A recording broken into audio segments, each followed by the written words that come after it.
Is this reimagining of Harley Quinn's story worth the read? Hey, Twisted People, it's your Twisted Woman here, Chauncey K. Robinson, and today I am doing a spoiler-free review of the graphic novel series Harleen. It's been months since Dr. Harleen Quinzel began interviewing criminals at Arkham Asylum, and she's having strange dreams about one of them in particular, the Joker. What starts off as nightmares will soon evolve into fantasies. Despite warnings from the Dark Knight himself, she's utterly fascinated by this man who seems the perfect expression of her theory, who says all the things she needs to hear, who seems to know her better than she knows herself. So the graphic novel miniseries, Harleen, which has issues 1 through 3, is being printed out from DC Comics' DC Black label, which is a label under DC Comics that tends to skew more adult, more gritty, more darker tones. And I definitely think that Harleen is quite appropriate for that description under this label, because it definitely brings a lot of that. And of course it does, because it's a origin story, a reimagining of the origin story of one of the arguably best known or most well known, right behind the Joker, villains of the Batman franchise. And so you definitely have to bring it, and you definitely cannot make that kitty when it comes to what her story entails. I think in the recent year to 2 years, by the time of this filming of this video, we have gotten a lot of Harley Quinn stuff, right? We had Birds of Prey and Harley Quinn, or just Birds of Prey, depending on when you watched it, when it came out. We had Harley Quinn and Suicide Squad and The Suicide Squad. We had, Harley Quinn, the animated series on DC Universe.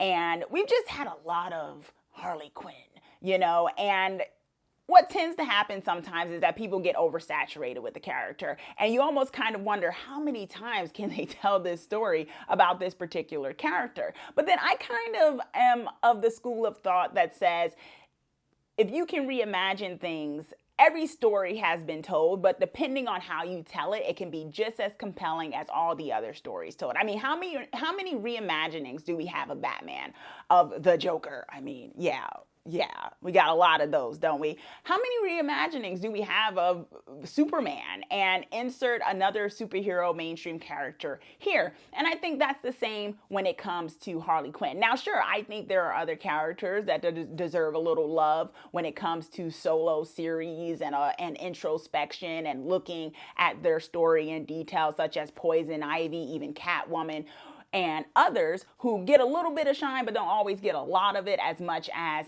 say, Harley Quinn has in the last 2 years or so.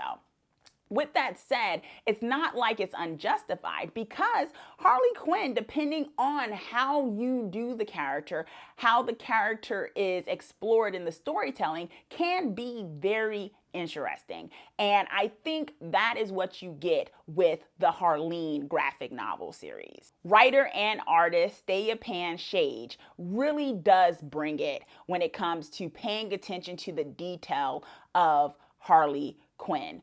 When it comes to her origin story, grounding her in who she was before she became Harley Quinn herself, and creating a full-fleshed character that very much had connections to the world of Gotham long before she even connected with the Joker himself. And I think Shage does a great job of giving us a glimpse of Gotham, which is to me, one of the best comic book cities. First and foremost, the look of this graphic novel series is amazing.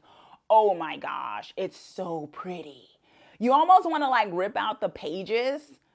And if you're watching it on, digital and whatnot, you almost want to print it out and put a lot of these panels on your wall. That's how good a lot of this looks. Oh my gosh, it's amazing. It looks really, really good.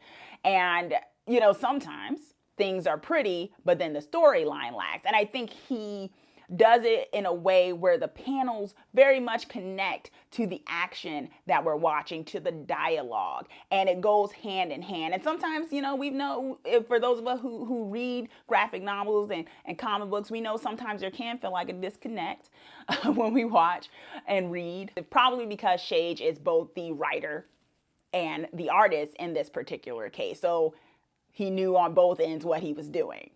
For those who are well versed when it comes to the Batman world of Gotham and the franchise, then there are little Easter eggs throughout the series when it comes to certain things that are mentioned, other characters and villains that make appearances. So you'll get that.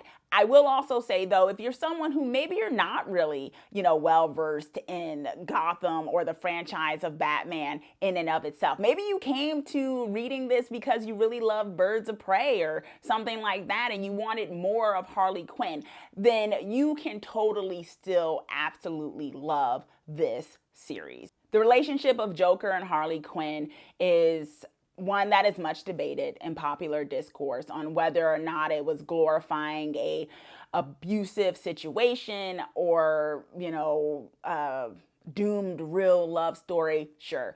I think Shage definitely makes a stance when it comes to that relationship in this series.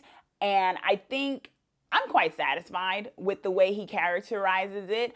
If you're looking for a lot of Batman in this graphic novel series, then you may be somewhat disappointed. But I will say there was more of him in this than I thought there was going to be, because Shage actually does a really cool thing with a plot point that very much connects it to Batman and Bruce Wayne, which I think worked very well to make it so that Batman isn't just some background character that we just hear the name of in certain stories, which is sometimes what you get when you get solo stories that aren't about Batman himself, but about characters attached to him. My final grade for Harleen is an A. Okay, Twisted People, that is my review of the DC Comics graphic novel series, Harleen. Let me know your thoughts down below and some other Harley Quinn series or comics that you're interested in. Or are you tired of Harley Quinn solo stories? Let me know, comment down below. And also be sure to subscribe so that you are the first to know when I post my videos. Thanks for watching.